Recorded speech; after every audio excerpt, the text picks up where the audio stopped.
Jerry's actually right on that. If the understanding is correct, you're right. The 789, the 458 would be the portion of the 789 because that's the fees charged, not the standard fee.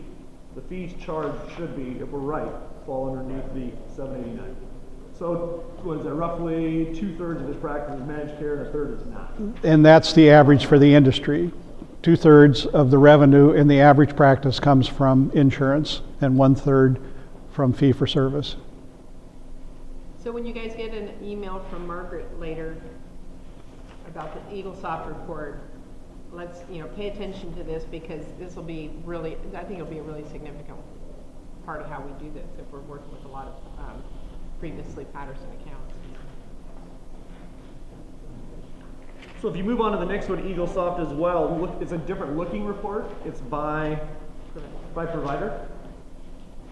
The name, it looks a little funky because of course the names and everything's been whited out of this. But what did you zone in on that one for gross production? Yep.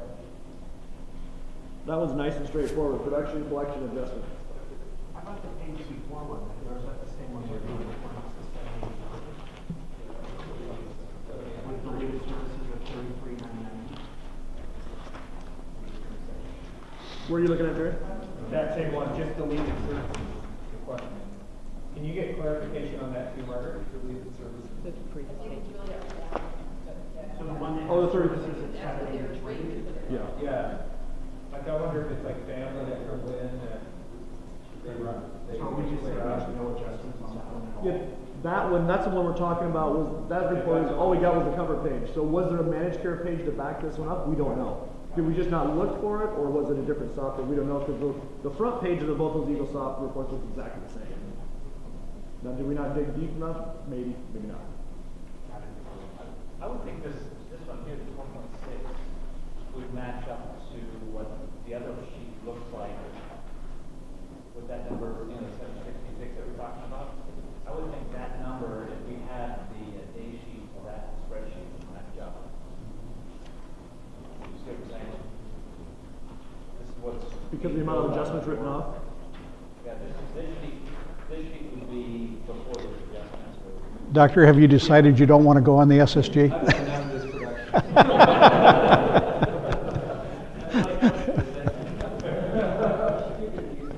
I will agree with what you're saying there, Steve, because if you look at the volume of adjustments written off on this one pager, the 1.693, it's got 545,000 adjustments.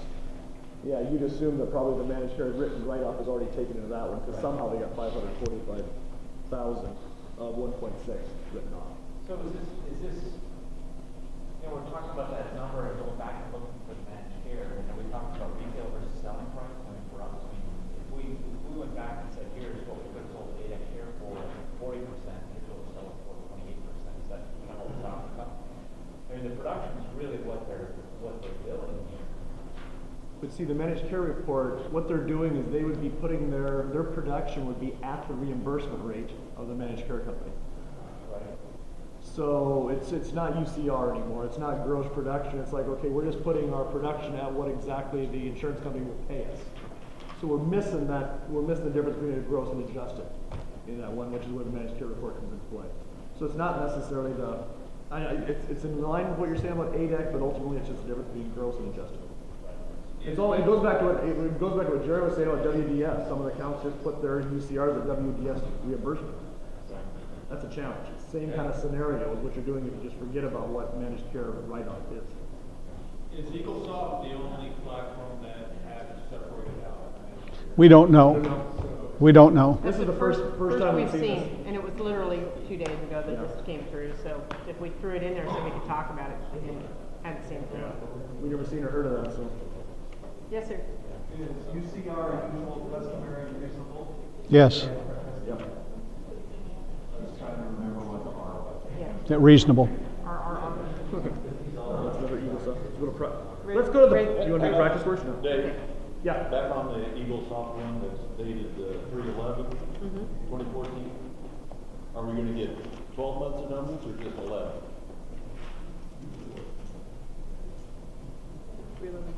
Good catch. Oh, very good catch. Nice one. Hey, George, Oh, yeah. George has the glasses on that one. I didn't even see that one. If you look at the report dated 3/11 for EagleSoft, you look at the fine details there at the top, the date under the day sheet. The date range is 11 months. You will find you'll often get either 11 months or 13 months because when they enter the beginning and the end, they get confused that you have to have two different months. So I've seen that many times. Hey, this is a 13-month report. This is an 11-month report. So check the dates. Does everyone know how to explain to a doctor why we want gross production? Real simple. You use the products when you have the gross production. The write-off came after you use the product, so we have to count it against gross. A simple way that I've done it through the years is I feel very comfortable predicting what your cost of dental supplies will be against your true gross production. If you do a procedure, you use the ADA code, you use your usual and customary fee for that ADA code, I can predict accurately going forward what I think your cost should be. I cannot predict going forward how much you're going to adjust that fee. I can't predict going forward how much you're going to collect of that fee that you're charging. But I can absolutely predict using your UCR production number. And I when I explain it in that fashion, then I can often get the aha, okay, I understand. But some of the doctors really get their panties in a bunch, because we use collections for everything. The accountant tells us you can't spend production, you can only spend collections. But you spend money on production. Right.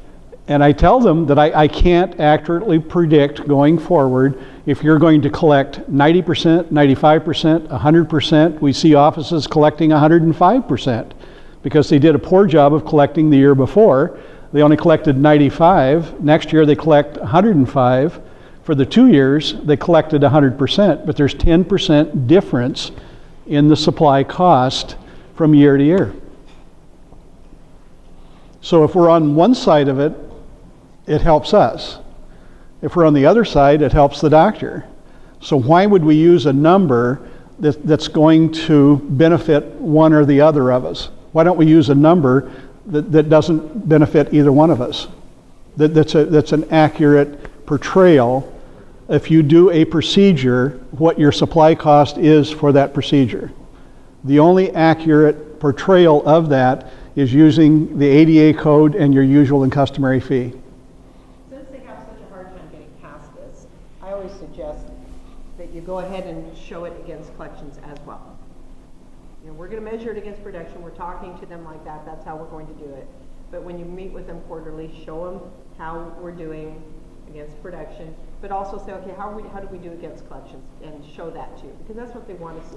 That's what they're getting talked to by the practice management people, by their accountant, and then they can see those fluctuations. They can see if there's a variance, and it's not measured against that, but it doesn't hurt to talk to them about it. When you first begin to talk about it with the customer, they're saying, okay, where's the hook in here? You're trying to arrange this program to benefit yourself.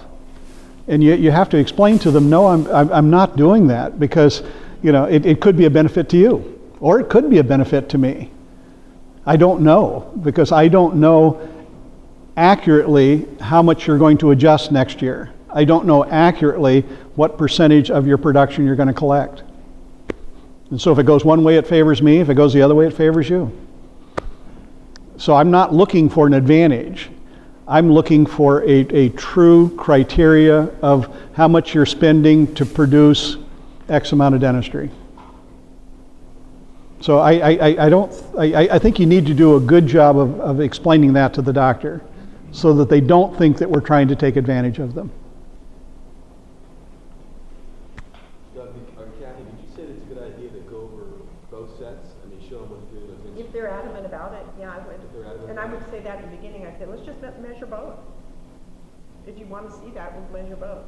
Or we'll be guaranteeing against your production Right. because of everything Doug just said. Right. But we'll measure both so you can see that we're looking at both. If we start with collections that are focused on that, and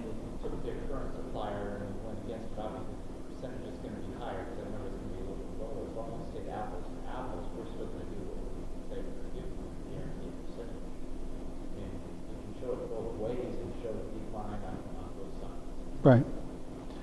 Yeah, But if you start with collections, though, I think what Doug, if I'm understanding what Doug was saying, is that we can't control the collections year over year. You never know. That could fluctuate, so we can find ourselves in a bad spot or a good spot, Right. but not a consistent spot.